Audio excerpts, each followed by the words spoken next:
Welcome to this session of Win-Loss Week, the world's largest online event dedicated to win-loss analysis. This event is hosted by Closed, and we'd like to thank all of our partners that have been a huge help to making this event such a success. The title of this session is Win-Loss Your Way to a Successful Fundraise. And today we're joined by Benson Metcalf. Benson is currently the COO and member of the board of directors at SaltStack. As part of his role as COO, Benson oversees sales operations, services, customer success, finance, and HR. Personally, he and his wife, Lindsay, have 4 kids and live in Holiday, Utah. And in my opinion, most importantly, he is determined to inspire the entire family to play golf. So thank you so much for being here today, Benson. Thanks, Braden. Certainly have felt a lot more losses than wins when it comes to getting my kids into golf, but it's worth pursuing. So I'm gonna stick to it. It's great to be here, Braden, and thank you all for having me.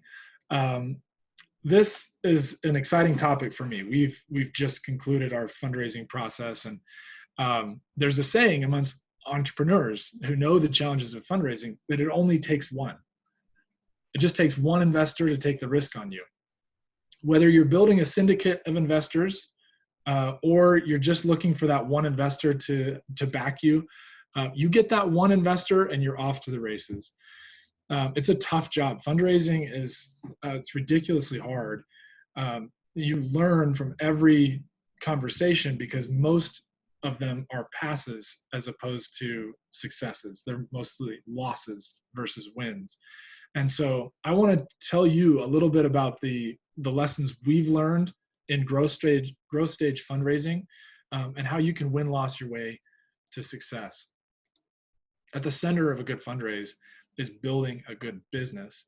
And so as you think about this is obviously very basic, but think about the building blocks that you need to put in order for you to have a really attractive business at the time of the fundraise. Now, as I've learned this, the center of a good growth stage business is getting product market fit right. Investors are looking for evidence of product market fit. And typically it's along 3 vectors. The first is customer engagement. And they look at that by evaluating trends in gross and net dollar retention. Do your customers engage in the product? Do they need it and come back for it? Second is in terms of growth. Is your annual recurring revenue growing at a clip that demonstrates there's a market dynamic and a need that all work together for future growth? And then third is around sales efficiency. Often it's depicted as LTV to CAC, or lifetime value as a ratio of the customer acquisition cost.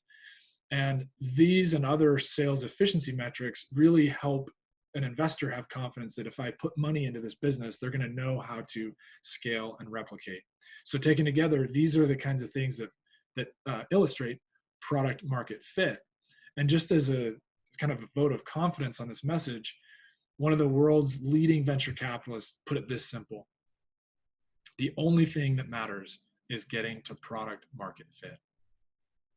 When I think about this, I boil it down to a buyer persona. Do you know your buyer persona? Buyer personas are critical because it's their problem, their need, their goal that you need to articulate in order to successfully build, market, and sell a product to them. Because ultimately, you've got to meet their needs. This takes iteration. It took us more than a year to get right. And I want to walk you through some of the things that we did from a win-loss perspective to really nail product market fit. The first is we looked at win-loss rates by role. And it was fascinating for us to realize that when we sold to managers and engineers, we were way behind in our win-loss rates relative to when we could sell to a VP and director. Now, we'd love to always sell to a C-level. They're hard to get to. And we learned that VP director level was a sweet spot for us. The next thing we looked at was win-loss rates by use case. And we have such a powerful product at SaltStack. The use cases are almost innumerable. It's tempting to say yes to, yeah, we can do that, we can do that, we can do that. It's really boiled down to a couple of use cases around security and IT where we found repeatability. Another cut was win-loss rates by industry. And automation software, which is what we sell, is applicable to pretty much every industry. 5 ended up standing out to us, and we have narrowed some of our focus in that regard. Not shown here, but we did also look at deal size, company size, and win-loss rates versus competitors and incumbents as a means of narrowing down the strike zone and the persona that we were pursuing. We also did some interviews, and I want to share a quote from a loss and a quote from a win that illustrate how we learned from wins and losses to narrow our focus. This is from a manager, and if you think back to what I shared regarding managers in our win-loss data, this is really telling. This manager clearly had immediate goals and needs around security. They took a look at SecOps, but they felt like it wasn't ready. And by the time we could get their attention, they said that they'd already built their own solution. Clearly, this manager was looking to build rather than buy.